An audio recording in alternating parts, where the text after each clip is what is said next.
Rosy Buds! Today I want to show you how I made these simple DIY princess apron costumes. They're really easy and fun to make for your kiddos.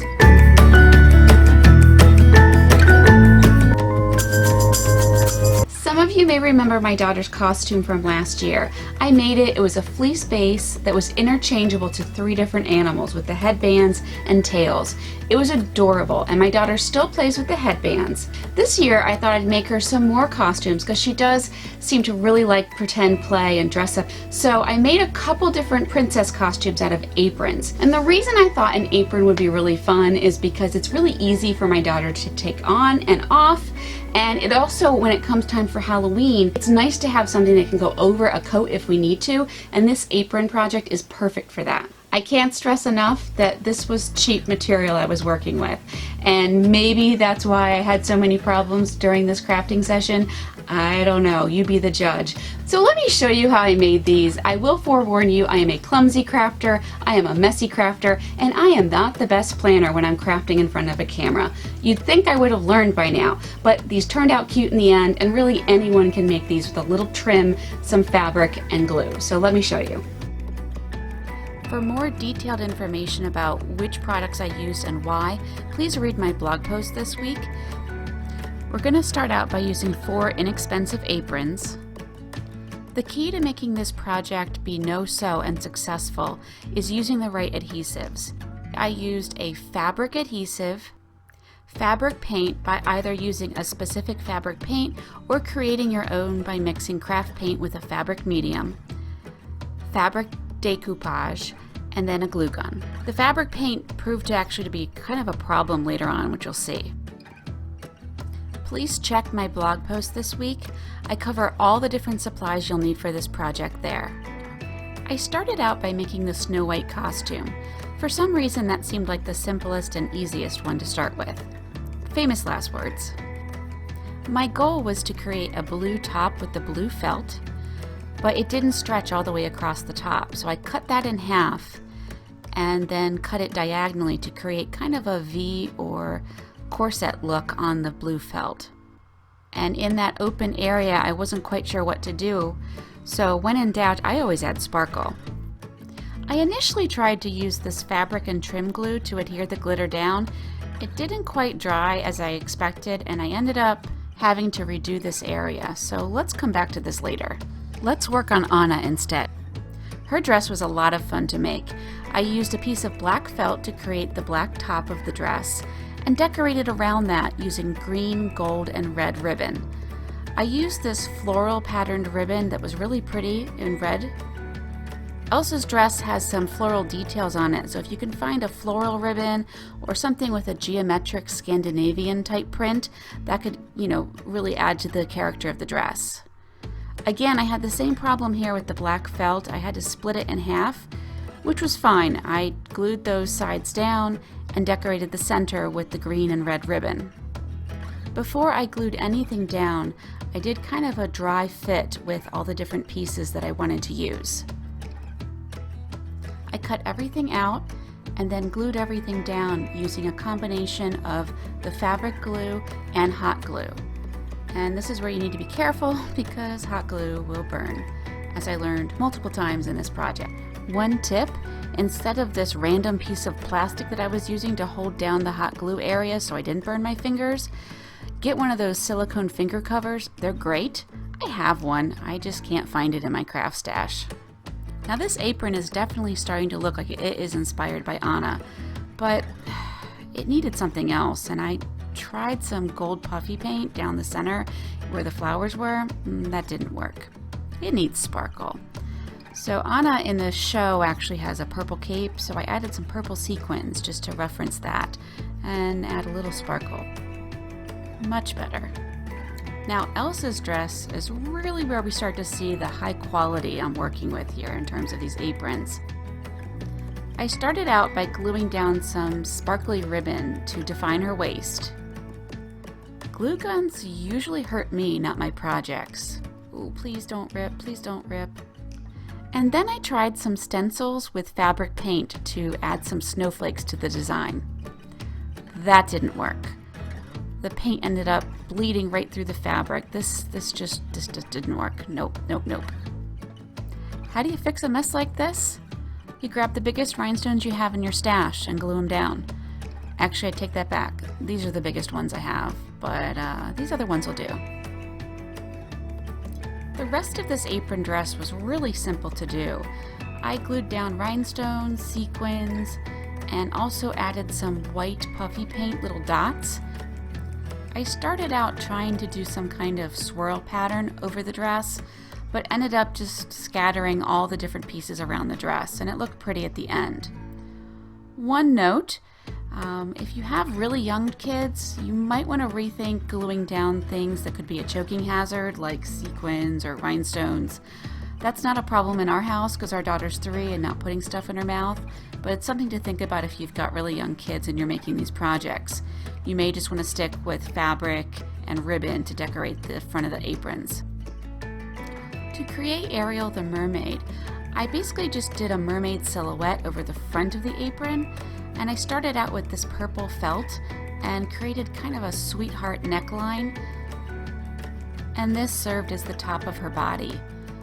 I cut it out and glued it down, and oh no. Oh boy, we have a hole right here. The glue gun burned right through the fabric. High quality here, people. Well, let's move on. To add a little detail, and quite frankly to cover up that hole, I glued down some giant sequins down the center of the top, and then I sketched out part of her tail using one sheet of felt and cut that out and glued it down. And I added this blue ribbon near her waist to tie the two halves together, and oh no, again. Oh, this is frustrating. And to create the tail, I used one more sheet of green felt, sketched out the tail, folded it in half so it was a mirror image, and cut it out and glued it down. Now, this looks good, but it needs something else. And this is a mermaid, so she's got sparkly scales, right? Perfect. Now let us return to that hot mess of Snow White, and as I mentioned, the glue that I originally used didn't work very well with the glitter. So I used what I normally would use in this situation, which is fabric decoupage. It works really well. It does leave kind of a stiffer feel on the fabric, but it works great for glitter application on fabric. Apply the glue, add glitter, shake off the excess, let that dry, and then seal it down with one more coat of decoupage. Now you should let that glue dry thoroughly, but I was getting impatient, so I went ahead and started to sketch out the blue felt, cut it out, and laid out the ribbons and glued everything down. At this point, things were looking a little more superhero-ish and not princess-ish. So I took my camera battery dying as an omen, and I came back the next morning and added a few other details that I forgot to film. I glued down a red bow and these thin white ribbons in a crisscross pattern across the front to kind of represent corset strings. And it definitely feels more like a princess now. Okay, now let's talk about the hair pieces. To make Snow White's headband, I just grabbed a piece of the wide red ribbon and glued it down to a headband. I trimmed along the edges as needed. Depending on your ribbon, you may need to fold it over and glue it down if the edges are rough, but this was velvet, so it was pretty easy to work with. The yarn hair pieces were really fun to make. They just challenged my braiding skills, which are pretty rudimentary. But I used a skein of yarn for each headband. For Anna's hair, I used this reddish brown yarn and wrapped it around a foam core board. That was the easiest way to keep this yarn neat. And then I tied it tight, cut around the other end, and secured the braid down in a clip, and just did 2 braids on either side of the center. Then I attached the braid to the headband with hot glue, very carefully. Blue ribbon on the ends just added a nice little detail. For Elsa's hair, I wrapped some white yarn around another foam board, tied it tight in one section, and created another tight section right next to that one, and cut the yarn right there. Then I braided one long braid using a fishtail method. Fishtail braiding is actually surprisingly easy.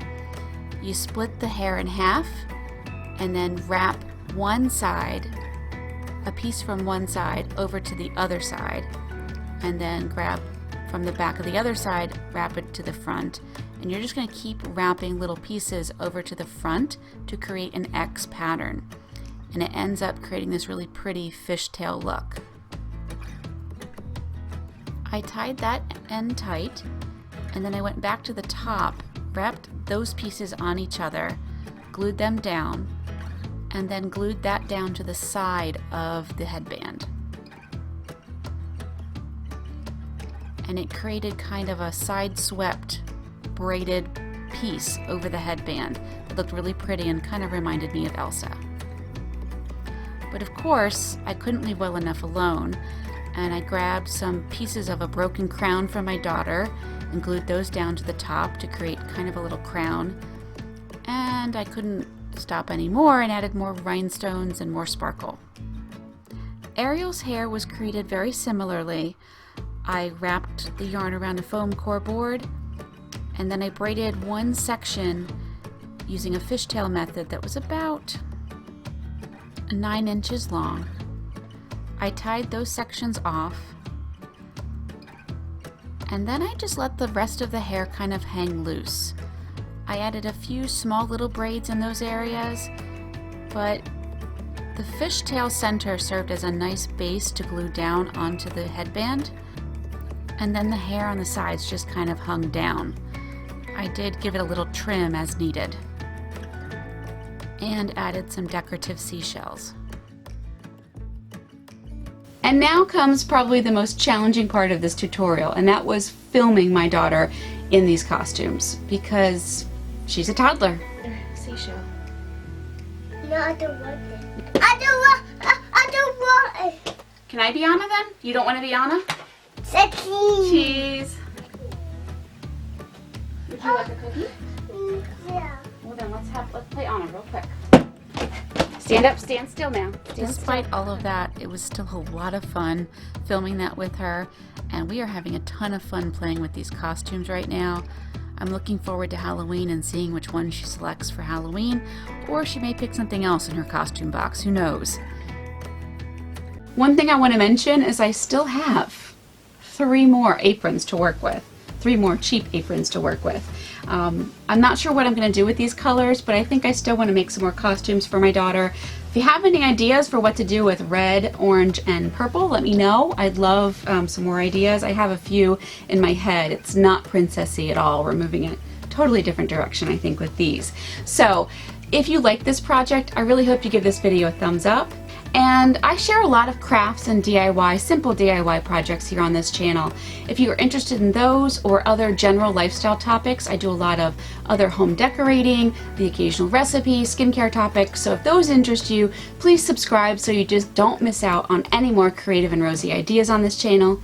Thank you so much for watching, and I'll see you soon, Rosy Buds. Ah, my eyes on water skin. I don't know which is messier, the headband or my hair. And the hair.